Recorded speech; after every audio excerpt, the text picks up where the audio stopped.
The next story that I thought was remarkable was the Bayer story.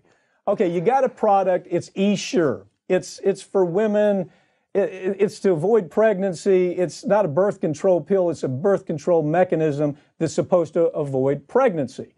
The problem with it is it's killing women. And it's a simple device. It's put in the human body, but the problem is once it's in the body, it starts shattering and it moves through all the organ system. What's your take on this story?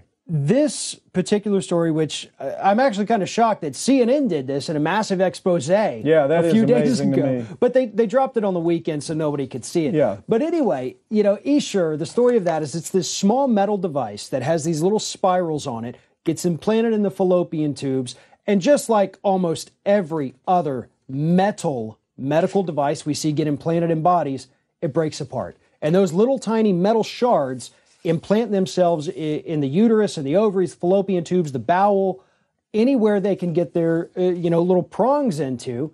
And women have to have these horrid surgeries. Most of them end up with hysterectomies when they have this problem of breakage. But throughout all of this, Bayer knew it was happening.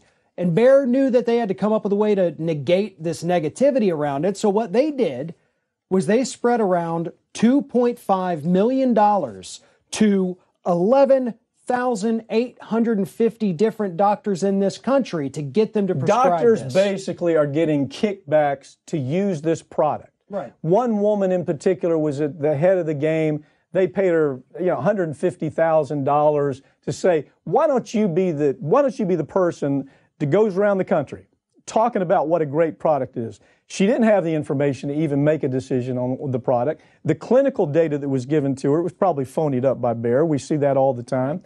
But she's out there saying, yeah, this is a great product. First of all, it was unnecessary. The product was absolutely unnecessary. You got 50, 60 different kinds of pills alone that will handle birth control. But the women weren't being told that either, because that's another part of the story. Because they were on the dole from Bayer, these doctors, according to the women who went to see them, they were pushy and they were insistent that this was the only option for the women. They took away their right to choose. Yeah, exactly. There was no right to choose.